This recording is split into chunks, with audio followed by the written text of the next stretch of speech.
ప్రభువైన యేసుక్రీస్తు పరిశుద్ధ నామములో ఈ ఫిబ్రవరి మాసంలో మరలా రెండవ పరిశుద్ధ దినములోకి దేవుడు మనకు అనుగ్రహించిన సమయంలో సన్నిధికి వచ్చిన మీ అందరికీ నా హృదయపూర్వక వందనాలు. ప్రభు ఉదయకాలపు ఆరాధనలో పాల్గొన్న మీ అందరినీ ఆయనే సాక్షాత్తు మిమ్మల్ని చేతులెత్తి ఆశీర్వదించును గాక. ఆమేన్. దేవుని మాటలు విందాం. నిర్గమాకాండము 17వ అధ్యాయము 11వ వచనం చదువుకుందాం. నిర్గమాకాండం 17వ అధ్యాయము 11వ వచనం. మోషే తన చెయ్యి పైకెత్తినప్పుడు ఇశ్రాయేలీయులేమయ్యారట? గెలిచిరి. తన దించినప్పుడు గెలిచిరి. దేవుని స్తోత్రం. మోషే తన చెయ్యి పైకెత్తినప్పుడు ఇశ్రాయేలీయులు గెలిచిరి. మోషే తన చెయ్యి దింపినప్పుడు అమాలేకీయులు గెలిచిరి. ఈ సమయంలో దైవజనుడైన మోషే దేవుని సేవకుడు దేవుని సన్నిధిలో చేతులు ఎత్తినప్పుడు, ఇప్పుడు మన చేతులు ఎత్తుట ఏంటంట? జయం. ఎవరి మీద జయం? శత్రువు. అమాలేకీయులు అంటే ఎవరు? శత్రువు. దేవుని బిడ్డలకు శత్రువు. దేవుని స్తోత్రం. హల్లెలూయా. దేవుని బిడ్డలకి ఎందుకంటే వీళ్ళు అడ్డుగా వచ్చారు. ఒకప్పుడు వీళ్ళు ఐగుప్తు దేశానికి వెళ్ళేటప్పుడు అడ్డుగా రాలేదు, కానీ తిరిగి వచ్చేటప్పుడు తిరిగి అంటే అక్కడ మొదటి నెల అబీబు అనే నెలలో వాళ్ళు పస్కా చేసుకుని, అంటే విడిపించబడి తిరిగి పాలు తేనె ప్రవహించే దేశముకు బయలుదేరేటప్పుడు ఎవరు అడ్డం వచ్చారు? అమాలేకీయులు. చాలా మంది అడ్డం వచ్చారు. ఇప్పుడు ప్రస్తుతానికి మనం అమాలేకీయుల గురించి. అమాలేకీయులు ఎవరంటే ఈ సంతానం ఏశావు సంతానం. వెళ్ళేటప్పుడు 70 మంది ఐగుప్తు దేశానికి వెళ్ళేటప్పుడు 70 మందిని అడ్డగించలేదు. కానీ ఎప్పుడైనా చూడండి, దేవుని సన్నిధికి వచ్చేటప్పుడు మనకు అడ్డంకులు ఉంటాయి. దేవుని సన్నిధికి వచ్చేటప్పుడు సమస్యలు వస్తాయి. అదే పాపమునికి వెళ్ళేటప్పుడు ఎప్పుడు అడ్డుపడ్డు.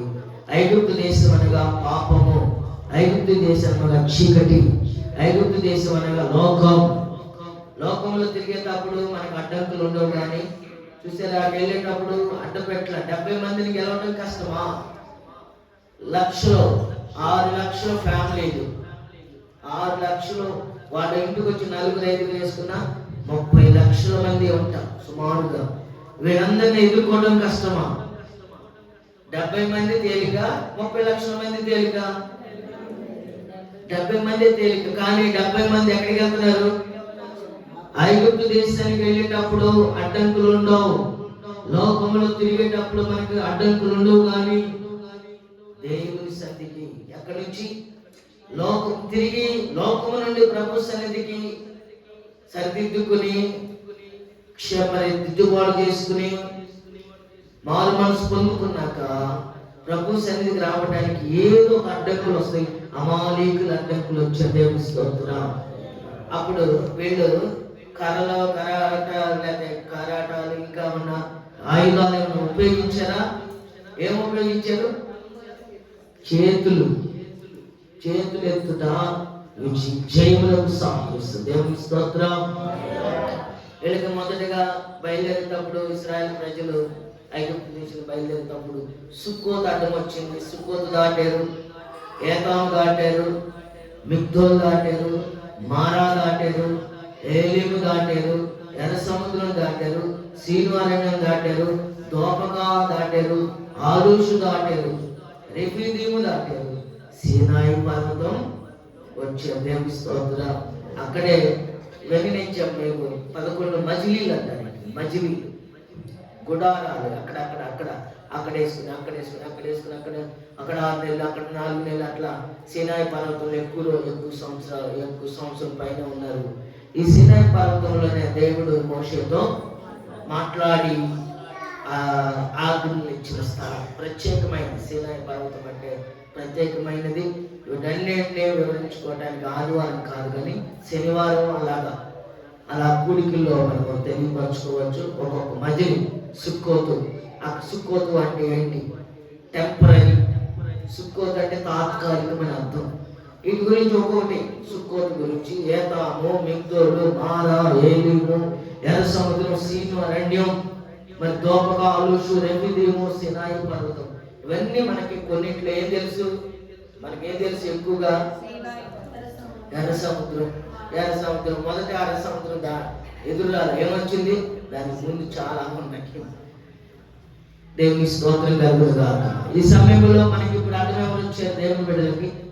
అమాలేకులు అడ్డం వచ్చింది. అమాలేకులు అడ్డం వస్తే దైవజనుడు మోషే ఏం చేశాడంట? చేతులు పైకెత్తాడు, అంతేగాని ఆయుధాలు ఏమీ ఉపయోగించాడు. కొరింథీయులకు రాసిన 2వ పత్రిక అపోస్తలుడైన పౌలు సంఘానికి తెలియపరిచిన ఈ ఉదయకాలంలో మనము కొన్ని విషయాలు తెలుసుకోవాలి.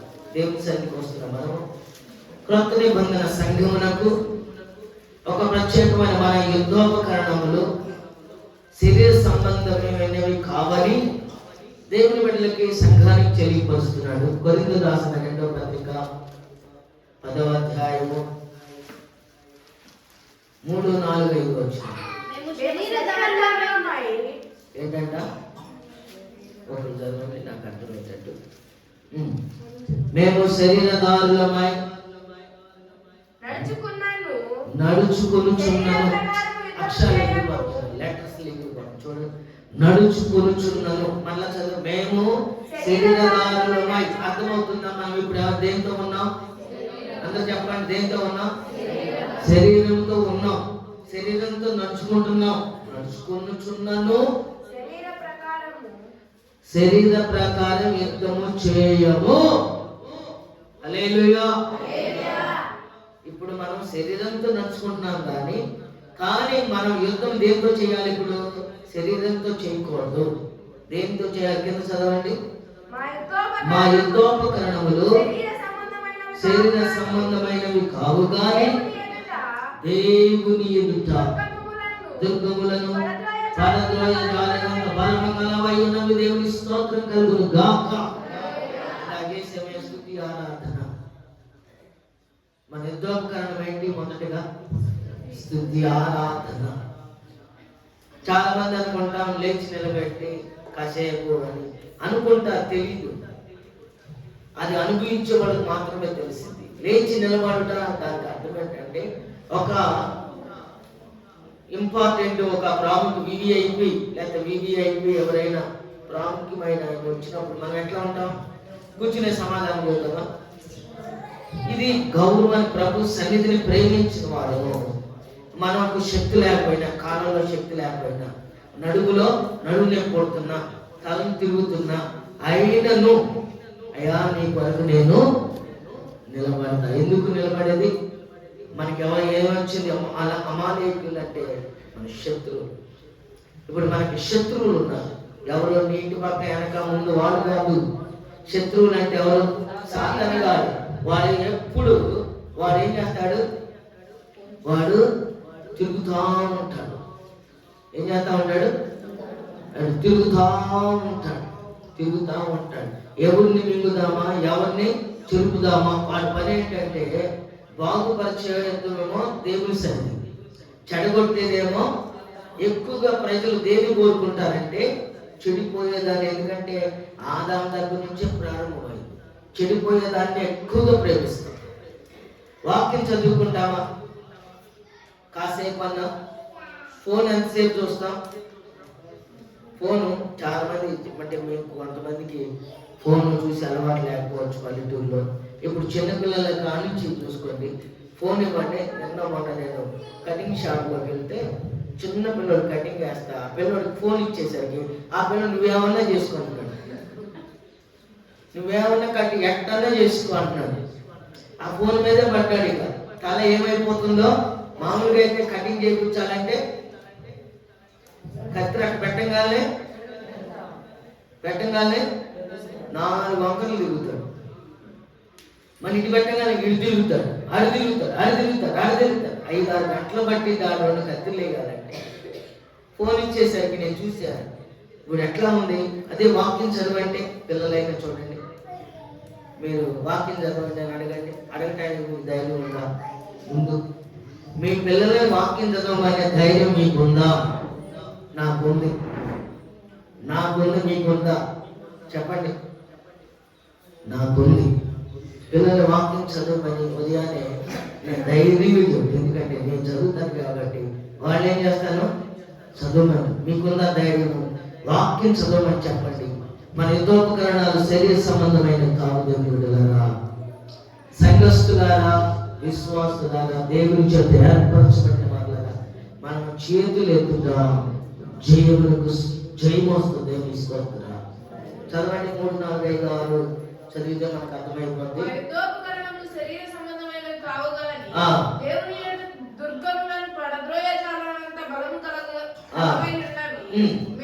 మేము వితర్కములను దేవుని గురించిన జ్ఞానమును అడ్డగించు ప్రతి ఆటంకమును పడద్రోసి ప్రతి ఆలోచనను క్రీస్తుకు లోబడినట్లు చెరపట్టి మనమంట సంపూర్ణ విధేయతను కనుపరిచినప్పుడు సమస్తమైన అవిధేయతకు ప్రతిదండన చేయు సిద్ధపడి ఉన్నాం. దేవుని స్తోత్రం కలుగుగాక. ఇప్పుడు మనము సంపూర్ణ విధేయతను కనుపరచాలి. దేవునికి స్తోత్రం. దేవుని సన్నిధికి వచ్చాడు, ఒట్టి చేతులతో వెళ్ళకూడదు. ఎంతో ఆశతో వచ్చాడు, ఎంతో ఉదయాన్నే లేచి సిద్ధపడి వచ్చాడు. ప్రభు సన్నిధికి వచ్చి ఒట్టి చేతులతో వెళ్ళకూడదు. మనం దేంతో వెళ్ళాలి? జయమును పట్టుకుని వెళ్ళాలి. ఇప్పుడు మనకు సమస్యలు, కుటుంబానికి అమాలేకులు లాంటి సమస్యలు వచ్చినాయి. శోధనలు, ఆర్థిక క్షోభ, కుటుంబ సమస్యలు ఎన్నో ఉన్నాయి.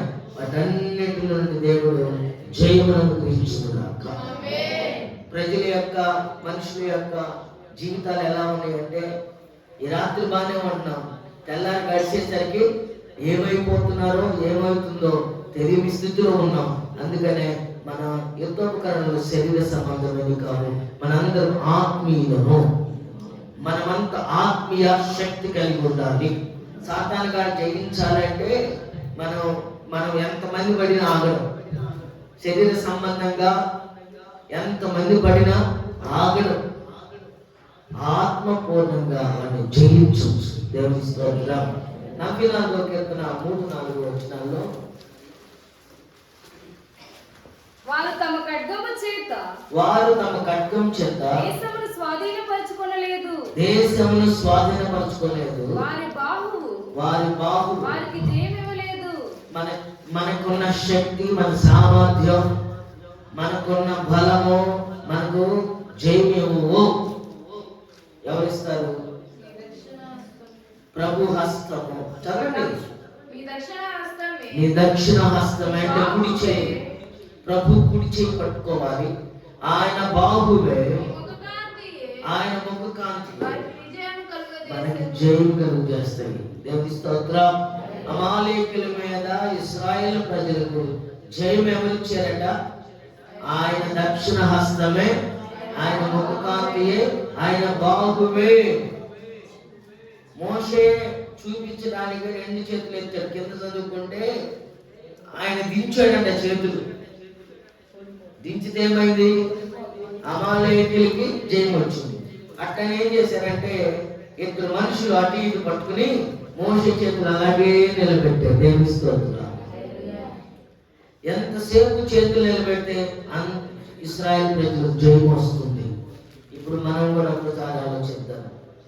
దైవజనుడైన మోషే చెయ్యెత్తినప్పుడు దేవుని బిడ్డలకు వచ్చినట్లుగా మీలో ఒకళ్ళైనా మీ కుటుంబం తరపున చెయ్యెత్తి మీ పక్షాన, కుటుంబ పక్షాన మీరు మీ ద్వారా మీ కుటుంబానికి జయం కలిగేటట్లు చేయుగాక. ఇప్పుడు మీరు దైవజనుడు మోషే చేతులైతే ప్రజలందరికీ విజయం కలిగినట్లుగా మనలో ఒక్కొక్కరు మీ కుటుంబ పక్షాన, మేము సంఘం పక్షాన చేతులు ఎత్తినప్పుడు జయం ఎవరికి వస్తుందట? నేమేమో సంఘానికి, మీరేమో మీ కుటుంబం, అప్పుడు అందరికి జయం వస్తుంది. దేవుని స్తోత్రం కలుగుగాక. హల్లెలూయా. జయం వస్తే మనము సంపూర్ణ సిద్ధపరచబడిన వారు. ఎందులో జయము? ఇప్పుడు మనం జీవిస్తున్న జీవితం దేని కొరకు అంటే మనం ఉండబోయే ఒక స్థలం ఉండదు, పాలు తేనెలు, అదే పరమ కానాను, అదే నిలువరమైన పట్టణము. రేపు రాబోతుంది, ప్రభు రాబోతున్నాడు, మనం ఉండబోతున్నాం. మరి ఇంతకాలం భక్తి చేసి ఇంతకాలం ప్రభు సన్నిధికి వస్తున్నాం, వెళ్తున్నాం, ఆ స్థలం వెళ్ళలేదనుకో, ఆ స్థలం కాబట్టి ఇంకో స్థలం ఉంది. అదే స్థలం బహుగా యాతన పెట్టే స్థలం అంటారు. అక్కడంట ఏడుపు ఉంటుందంట, ఎప్పుడు కొండ్లు కొరకటం అంట, అక్కడంట పురుగు ఉందంట, అది జాముదంట, అక్కడ ఎప్పుడు మంట అంట, కాలిపోతామంట. దేవుని స్తోత్రం. ఆ స్థలము మనిషిని యాతన పెట్టే స్థలం అంట. దాని నుండి తప్పించబడటానికి మన కుటుంబ పక్షాన, మన పక్షాన మనం ఏం చేయాలి? చేతులు ఎత్తాలి. దేవుని స్తోత్రం కలుగుగాక. మోషే 17వ అక్కడ మోషే తన చేయెత్తినప్పుడు ప్రజలకు గెలుపు వచ్చినట్లుగా మనం కూడా గెలుపు వచ్చుగాక. మోషే చేతిలో ఎప్పుడు ఒకటి ఉంటుంది, ఏంటది? కర్ర. ఏం కర్ర అది? ఆ కర్ర ఏంటంట? ఆ కర్రే పరిశుద్ధ గ్రంథం. ఆ కర్రే వాగ్దానాలకు సూచన. ఆ కర్రే మన జీవితములకు ఒక మలుపు. ఇది ఎప్పుడు తీసుకెళ్ళాలి? దీనిని మనం ఏం చేయాలి? ఈ వాక్కును చదవాలి, వీటిని గ్రహించాలి. అప్పుడు నీకు జయం. అప్పుడు ఈ వాక్యం చెప్తుంది, చేయెత్తు. దేవుని స్తోత్రం. హల్లెలూయా. దేవుని ప్రజలకు ఒకటి ఆయుధం ఏంటంటే చేతులు ఎత్తడం, ప్రార్థన చేయడం. మోకాలు వేయడం, చేతులు ఎత్తడం, ప్రభా అని చేతులు ఎత్తి ఏం చేయాలంట? ప్రార్థన చేయటం. ఇదే మన ఆయుధం. మీ కుటుంబాలకి, మేమేమో సంఘాన్ని మేమేంతో ప్రార్థన చేస్తాం. ప్రభు మనకు గొప్ప విజయం కలుగును గాక. తొందరగా వెళ్ళిపోదాం. ఒకసారి కొలసి సంఘానికి ఇక్కడ ఎఫ్ఎఫ్రా ఉన్నాడు. ఎఫ్ఎఫ్రా ఎవరు ఉన్నారు? ఎఫ్ఎఫ్రా చాలా ప్రాముఖ్యమైన విషయాలు ఉన్నాయి. ఎఫ్ఎఫ్రా ఈయన ప్రార్థనలో పోరాడేవాడు. ఎఫ్ఎఫ్రా అంటే అర్థం ఏంటి? ప్రార్థనలో పోరాడేవాడు. 4వ అధ్యాయం 12వ వచనంలో మనలో ఒకడును ఏమని? మీరు సంపూర్ణులు అవ్వాలి, దేవుని చిత్తమును గురించి నిలకడగా ఉండవాలి. దేవుని స్తోత్ర. పోరాడుతున్నాడు. దేవుని స్తోత్ర. ఆ స్థలంలో మేమే కాసేపు దేవుని సేవకులు మేము మిమ్మల్ని పరిపూర్ణంగా ఉంచాలి. తన మహిమ ఎదుట మిమ్మలను ఎట్లా? వాక్యంతో బుద్ధి చెప్పి మిమ్మల్ని నిలబెట్టాలని కొంతమంది అడ్డం తిరుగుతారు, కొంతమంది గ్రూపులు గౌపులు చేస్తారు, కొంతమంది వ్యవహారాలు చేస్తారు. ఇవన్నీ వాళ్ళకి నష్టమే, నష్టానికి వస్తాయి. నష్టం రేపు ఇవన్నీ నువ్వు ఏ ఎత్తులు వేసుకుంటావో, చేతులు ఎత్తకపోతే ఏమైంది? చేతులు తెచ్చగానే ఏమైంది? ఓడిపోయినట్లుగా నువ్వు వాక్యం చేత బుద్ధి వచ్చి నీవు తప్పుడు పని చేస్తున్నప్పుడు, నువ్వు పాపములో ఉన్నప్పుడు, దేవునికి వ్యతిరేకంగా ఉన్నప్పుడు వాక్యం ముందుకు రాగానే ఏం చేయాలంట? సరిదిద్దుకుంటే జయం పొందుకుంటావు. చెప్పేవాడి మీద నలుగురు పోగు చేసుకుని వీడిని ఎట్టయినా బదనం చేయాలి, ఎట్టయినా పాడు చేయాలనుకుంటే దేవుడు నిన్నేం చేస్తాడు? దేవుని ఇల్లును పాడు చేసిన వాడిని దేవుడు పాడు చేస్తాడు. దేవుని స్తోత్రం. హల్లెలూయా, హల్లెలూయా. ఎక్కడ ఈయన పోరాడుతున్నాడు. నిత్యము ఎఫ్ఎఫ్రా స్థానంలో మేము మీ సేవకుడు సంఘం కొరకు మేము పోరాడుతున్నాము. దేవుని స్తోత్రం. మీరు ఎలా అవ్వాలని పోరాడుతున్నాం? ఎలా అవ్వాలని? పరిశుద్ధులు ఏమవ్వాలి? మీరు ఇప్పుడు పరిశుద్ధులే. యేసు రక్తం చేత కడగబడిన ప్రతి ఒక్కరు పరిశుద్ధులే. పరిశుద్ధులు ఏమవ్వాలి? చెప్పండి, అందరూ చెప్పండి. పరిశుద్ధులు ఏమవ్వాలి? చెప్పండి. పరిశుద్ధులు ఏమవ్వాలి? సంపూర్ణులు అవ్వాలి. బాప్తిసం తీసుకున్నంత మాత్రాన కుదరదు. మారు మనసు పొందుకున్న నీవు పాప క్షమాపణ నేర్చుకున్నావు, ఎప్పుడో బాప్తిసం తీసుకున్నావు, మళ్ళీ ఎప్పటికీ సరైన స్థితిలో లేవు. అది సంపూర్ణత అంటారా? కానే కాదు. సంపూర్ణత అంటే అందుకని వాక్యం చేత మేము పరిపూర్ణం చేస్తాం. దేవునికి స్తోత్రం. ఇర్మియా గ్రంథం మొదటి అధ్యాయము 19వ వచనం చదువుకుందాం. వారు మనకంట యుద్ధం చేస్తారు కానీ దేవుడు మనతో ఉన్నాడు. దేవుని స్తోత్రం. మనకు ఎవరున్నారు? శత్రువు అనేవాడు, అమాలేకులు లాంటి వారు మన శత్రువులు యుద్ధం చేస్తారు కానీ మనతో ఎవరున్నారు? చెప్పండి అందరూ. ఎవరున్నారు? దేవుడు మనకు తోడుకున్నాడు. దేవుని స్తోత్రం. ఒక సంగతి చెప్తాను. ఒక ఏనుగా ఎలుక ఉందంట. ఏనుగా ఎలుక. ఏనుగు మీద ఎలుక ఎక్కిందంట. ఎక్కి ఒక పేద, మరి మన ప్రాంతంలో అయితే ఈ బిజ్జీలు ఎలా ఉంటాయి? బిజ్జీలు చిన్నవి ఎలా ఉంటాయి? సిమెంట్గా కడతారు కదా. ఫారిన్ కంట్రీల్లో చెక్కలే కట్టేది. బిజ్జీలు ఏదైనా చెక్కే. అక్కడ ఎక్కువగా చెక్క దొరికి చెక్కతోనే చేస్తారు. చెక్క మీద ఏంటంటే ఊగుతుందంట. చెక్క ఏమవుతుంది? ఊగుతుందంట. ఊగుతుంటే పైన ఎలుక అంటుందంట, ఏనుగో చూసాం మనం వెళ్తుంటే దానికి దడ పడుతుంది చూసావా? దేనికి? చెక్క బిజ్జి దడ పడుతుంది చూసావా? ఏంటి? ఎలికి వెళ్తుంటే దడ పడుతుందంట దానికి.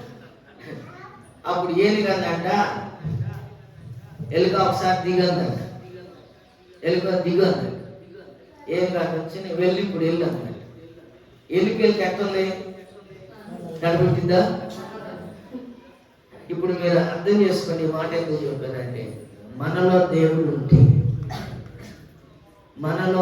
మనము దేవుల్లో ఉంటే ఎలా ఉంటది?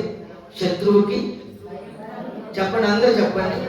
మనం ఆరాధిస్తున్న దేవుడు ఉంటే, మనం ఆయనలో ఉంటే శత్రువుకి ఎట్లా ఉంటది? గడ గడ గడ. దేవుని స్తోత్రం కలుగును గాక. హల్లెలూయా. సమూయేలు రాసిన మొదటి గ్రంథం 18వ అధ్యాయము. సమూయేలు రాసిన మొదటి గ్రంథం 18వ అధ్యాయము మొదటి వచనం చదువుకుందాం. దావీదు సౌలుతో మాట్లాడుట చాలించినప్పుడు యోనాతాను హృదయము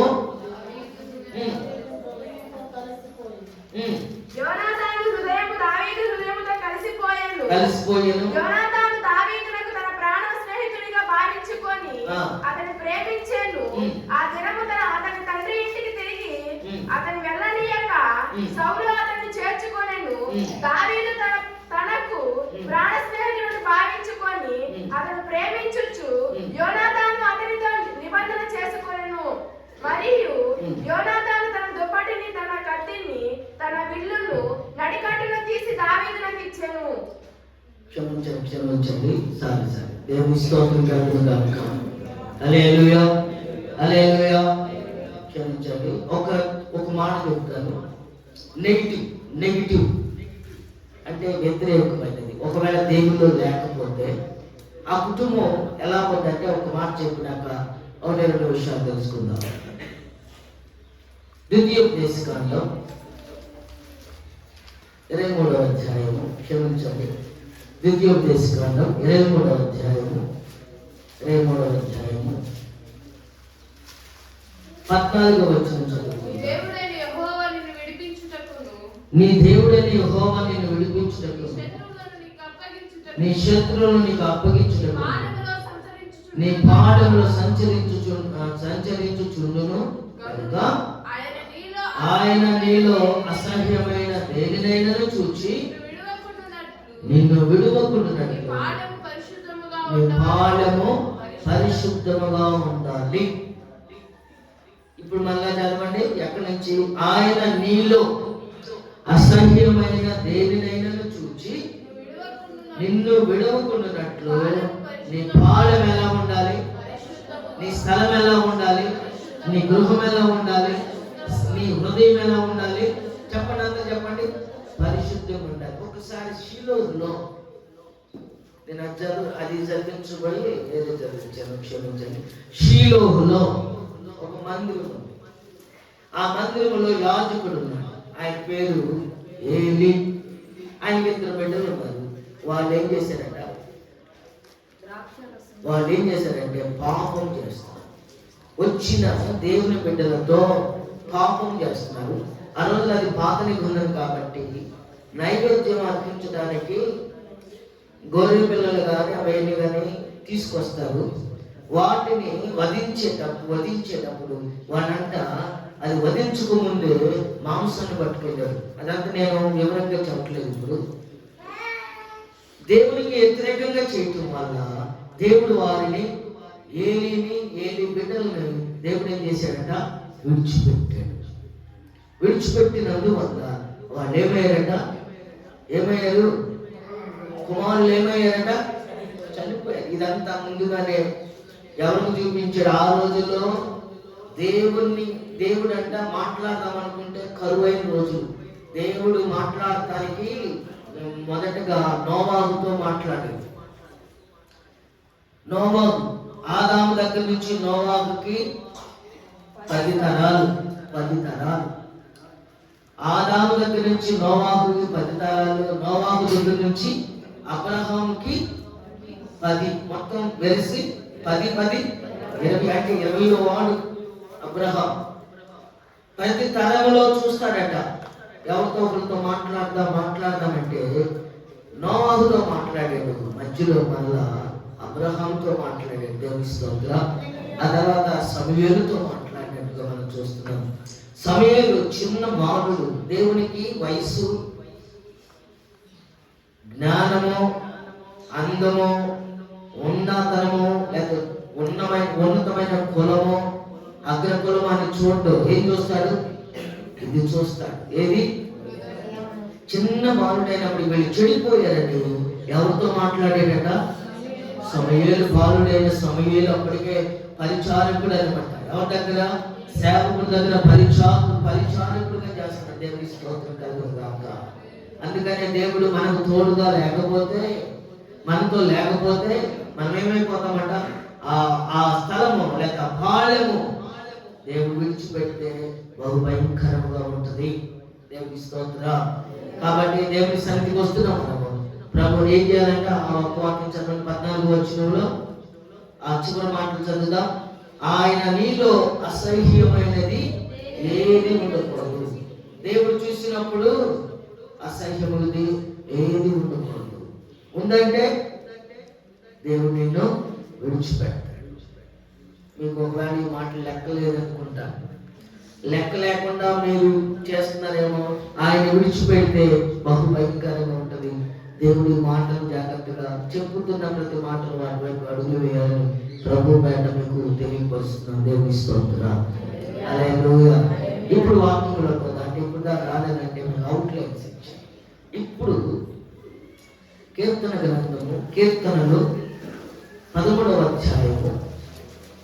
ఒక్క విషయమైనా తెలుసుకున్నాం. 13వ అధ్యాయము, 13వ కీర్తన, అధ్యాయం కాదు, సారీ క్షమించండి, 13వ కీర్తన 4వ వచనం చదువు. మళ్ళా చదవండి. 13వ కీర్తన 4వ వచనం చదువుకుందాం. నందుకుండను వారిని గెలిచినని నా శత్రువు చెప్పుకున్నప్పుడు నేను తూలిపోయి ఉండగా నా విరోధులు హర్షించుకున్నాను. నా కన్నులకు ఏం కావాలి? ఇప్పుడు మన కన్నులకు ఏం కావాలి? మనము ఓటమిలో నుండి విడిపించబడాలంటే మన కన్నులకు ఏం కావాలి? వెలుగు. శత్రువు మనల్ని గెలిచాడనుకుంటున్నాడేమో, మన కన్నులకు ఏం కావాలి? వెలుగు కావాలి. గెలుపులో రహస్యం ఏంటో తెలుసా? గెలుపులో రహస్యం ఏంటంటే, ఒకటి చేతులు ఎత్తాలి, రెండవది మన వెనక పరాక్రమ శాని వెనక ఉండాలి, మూడవది మన కన్నులు వెలిగించబడాలి. దేవుని స్తోత్రం. కన్నులు వెలిగించబడాలి. ఈ కన్నులు అనేది చాలా ప్రాముఖ్యమైనది. దేవుని వాక్యములు రాస్తాం. దేవుని వాక్యములు క్షుణ్ణంగా మనం పరిశీలిస్తే 119వ కీర్తన 105వ వచనంలో మనం ఒకసారి మనం గమనిస్తే రెండు కలిపి వివరించుకుందాం. నీ వాక్యం నా పాదములకు దీపమును, పాదములకు దీపం, నా త్రోవకు వెలుగునై ఉన్నది. త్రోవకు వెలుగునై ఉన్నది. మన కన్నులకు వెలుగు కలిగేది ఏంటంటే వాక్యం. కన్నులు వెలిగించబడాలంటే మనకు వాక్యం ఉండాలి. వాక్యం లేకపోతే మనం శరీరం ఎన్ని ఉన్నా ఎన్ని సంపాదించినా వాక్యం సంపాదించాలి. ఆ వాక్యం అనాలంటే ఆ వాక్యం మనం స్థిరపరిచింది. హల్లెలూయా, హల్లెలూయా. ఇశ్రాయేలు ప్రజలు మోషే గెలవడానికి కారణం చేతులు ఎత్తుట ఒక విధానం, రెండవది మన వెనక బహుశూరుడు ఉండుట గెలుపు సాధించు, మూడవది దేవుని బిడ్డలకు ఏముండాలంటే కన్నులు వెలిగించబడి వాక్యమును కలిగి ఉండాలి. ఈ క్రొత్త నిబంధన సంఘములో మన సంఘములో ఎక్కువగా పెంతుకోస్తు అనుభవం కలిగిన వారికి వాక్యం ఉంది. పాటల కార్యక్రమం చాలా తక్కువగా ఉంటుంది. అన్నీ ఎలా ఉంటాయి అంటే చక్కగా సక్రమంగా క్రమంగా నడుస్తాయి. ఆ క్రమము తర్వాత వాక్యం అనేది ఎక్కువసేపు ఉంది. ఆ వాక్యమే మనల్ని బ్రతికించేది, ఆ వాక్యము మనలో నెమ్మది కలిగించేది, ఆ వాక్యమే మనల్ని స్థిరపరిచేది. దేవునికి స్తోత్రం కలుగుతుంది. హల్లెలూయా, హల్లెలూయా. దేవుని వాక్యం మన ఎందుకు రావాలి, మనల్ని ప్రత్యక్షపరిచి ఆ వెలుగు మనల్ని నడిపించాలి. ఒక వాక్యం చదువుకుని మనము ముందుకు వెళ్ళిపోదాం. న్యాయాధిపతులు 16వ అధ్యాయము 5వ వచనంలో న్యాయాధిపతులు 16వ అధ్యాయము 5వ వచనంలో ఇక్కడ సంసోను అని ఉన్నాడు. సంసోను గొప్ప బలవంతుడు. 16వ అధ్యాయము 5వ వచనం చదువుకుందాం. ఫిలిష్తీయుల సర్దారులు ఆమె యొద్దకు వచ్చి ఆమెతో, నీవు అతని లాలన చేసి అతని గొప్ప బలము దేనిలో ఉన్నదో ఎలాగో అతని గెలవవచ్చును తెలుసుకొను. దేవుని స్తోత్రం కలుగుగాక. దేవుని బిడ్డలో గొప్ప బలం ఏంటో తెలుసా? దేవుని బిడ్డలో ఉండాల్సింది ఏంటంటే బలమైనది వాక్యం. ఆ వాక్యం ఇదిగో సంసోనులో వాక్యమే అంటే ప్రతిష్ఠత, సమర్పణ. ఆ వాక్యం సంసోనులో ఉంది. ఆ సంసోను జన్మించడానికి ముందుగానే దేవునితో పంపించి వాళ్ళకి చెప్పాడు, ఇదిగో నేను బిడ్డనిస్తున్నాను. ఆ బిడ్డ ఎలా ఉండాలి? ప్రతిష్ఠించబడాలి. దేవుని బిడ్డలందరూ ఎలా ఉండాలి? ప్రతిష్ఠించబడి ఉండాలి, ప్రతిష్టాత్మకంగా నడిపించబడాలి. మరి ఆ ప్రతిష్టతను ఆ 7 జడల బలం, తల వెంట్రుకల్లో బలం పెట్టాడు. ఆ తల వెంట్రుకలు 7 జడల బలమే తల వెంట్రుకలే దేనికి సాదృశ్యం అంటే ప్రతిష్ఠిత వాక్యానికి సాదృశ్యంగా మనకు కనపడుతుంది. దేవుని స్తోత్రం. సున్నతి చేయబడి దేవుని వాక్యాన్ని మన హృదయంలో సమర్పించుకున్నప్పుడు సంసోను బలవంతుడు. ఏ శత్రువు కూడా సంసోన్ని జయించలేకపోయాడు. ఫిలిష్తీయులు 5 సర్దారులు ఉంటారు. ఏ సర్దారు కూడా జయించలేకపోయారు. ఎప్పుడైతే పాపములో పడిపోయాడో సంసోను ప్రతిష్ఠించబడిన వాడు ఎప్పుడైతే లోకం వైపు చూశాడో, లోకములో ఆశలను తీర్చుకోమని అనుకున్నాడో, అంటే దేవుడు ఇవ్వడా అంటే ఎంత చేసిన దేవుడు అన్నీ ఇస్తాడు, తోడుగా ఉంటాడు, జయమునిస్తాడు. ఇశ్రాయేలు ప్రజలకి ఏం పెట్టాడంట? మన్నా పెట్టినప్పుడు మన్నా ఏంటంటే మన్నానే బద్దాక మేము ఐగుప్తు దేశంలో ఉప్పు చేపలు అవి తిన్నాము, మాకు ఏం కావాలి? మాంసం కావాలంటే దేవుడు ఏం చేశాడంట? మాంసం ఇచ్చాడు. పూరేలు కురిపించాడు. నేను చూశాను పూరేలు కురిపించాడు. ఎంతమందికి? ఒకళ్ళుగా, ఇద్దరుగా, 6 చెప్పాను కదా, 30 లక్షలు పైనే. అంతమందికి మాంసం అంటే మళ్ళీ వండిన మాంసం దేవుడు ఇచ్చాడు. ఎంత గొప్ప దేవుడు! ఒకసారి దేవుడికి స్తోత్రం చేద్దామా? హల్లెలూయా చేద్దామా? హల్లెలూయా. గరుడు అంతమంది ప్రజలకి ఇప్పుడు 4 భోజనం వండాలంటే ఎంతసేపు కావాలి? కనీసం గంట కావద్దు మినిమం. నలుగురికి భోజనం ఉండాలంటే ఇంట్లో మినిమం ఎంత కావాలి? గంట కావద్దు. మాంసం కూర వండటానికమ్మా ఉండద్దు. లక్షల మంది ప్రజలకు దేవుడు ఆహారం పెట్టిన దేవుడు. వాక్యమే గొప్ప జీవాహారం. ఈ వాక్యం తిన్నామంటే ఇక నీవు ఎప్పటికీ చనిపోవు. ఇది పరలోకం నుండి దిగి వచ్చిన, నేను చెప్పే వాక్యం పరలోకం నుండి దిగి వచ్చిన జీవాహారం. ఈ జీవాహారం తిన్నవారు ఎన్నటికీ చనిపోరు. సంసోనికి ఇస్తే సంసోన్ ఏం చేశాడట? ఏం చేశాడు? పాపములు పడిపోయి దేవుని ప్రతిష్టతను, దేవుడిచ్చిన సర్వాంగ కవచాన్ని, వాక్యాన్ని ఏం చేసుకున్నాడు? ఏం చేశాడు? లోకంలో పాపములు పెట్టేశాడు. ఈ రోజున మనం కూడా చెప్పుకోవాలంటే దేవుని సన్నిధికి వస్తున్నాం, పాపములు మునిగిపోతాం. ఎవరు చూడలేదు అనుకుంటున్నారేమో. సంవత్సరానికి దేవుడు ఇచ్చిన బలాన్ని ఎత్తుకెళ్ళి ఎవరికి పెట్టాడు? వేశ్య ఢిల్లీలాకి పెట్టేశాడు. ఆమె మొదటి రోజున కట్టేసి ఇదిగో నీ బలం ఎక్కడ ఉందని అడిగితే ఆమెకు మొదటి రోజు చెప్పలేదు, మొదటిసారి చెప్పలేదు. కానీ అప్పుడు ఆమె ఏం చేసిందంట? బంధించేసి పిలిస్తే రమ్మంది. ఇదిగో నేను బంధించేసాను, నేను రండి అని అన్నప్పుడు వాళ్ళు వచ్చి సంసోను మీద శత్రువులు వస్తే సంసోను వాళ్ళు ఏం చేశాడట? ఏం చేశాడు? మనకు తెలిసిన ఒక మాట తెలుసు ఎక్కువగా, ఏంటది? వాళ్ళందరూ సంఖ్యలు వేసిన సంఖ్యలు ఏం చేశాడట? తుత్తునీలుగా చేశాడు. దేవుని స్తోత్రం. వాళ్ళందరూ హతమార్చాడు. అప్పుడైనా వెలుగు కలిగిందా అతనికి? కలిగిందా? అరే ఇక్కడ నేను వచ్చాను, ఏమా నన్ను బంధింపు చేసింది, సాతాను సంఖ్యలో పడిపోయాను అని తేరుకున్నాడా? పాపం ఎలాంటిదంటే, అందుకనే సామెతల్లో ఉంది, ఆ పాపపు స్త్రీ అదంట ఎలాంటిది? లోతైన ఆ లోతైన గొయ్యిలో పడేమంటే పైకి రాలేమంట. రావాలని ఉండదు కానీ అలాలన చేత ఆమె అన్నిసార్లు బంధిస్తున్నా కానీ అబద్ధం చెప్పుకుంటూ వచ్చాడు కానీ అక్కడికి వెళ్తూ మానుకోలేదు. లోక వైపు చూస్తున్నాం, దేవుని సన్నిధికి వస్తున్నాము కానీ, వాక్యం వింటున్నాము కానీ లోకపు ఆశలు ఇంకా మనలో సావల. ఎప్పుడైతే బాప్తిసం తీసుకున్నామో ఆ రోజు చనిపోవాలి లోకపు ఆశలు. దేవునికి స్తోత్రం.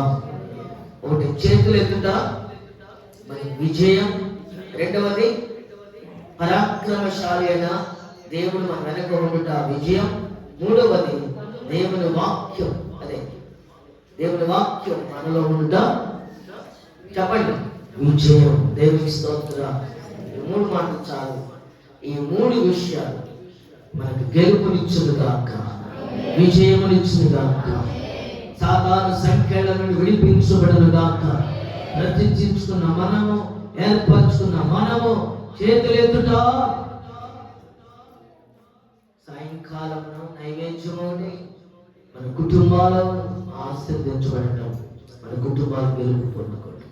దేవుని సన్నిధికి వచ్చిన వాక్యంలో పొందుకోండి. ఎప్పుడు వాక్యనప్పుడు హృదయంలో పెట్టుకోండి. ఈ రోజు నుంచి దేవుడు మిమ్మల్ని ఉన్నతముగా ఆశీర్వదించును గాక.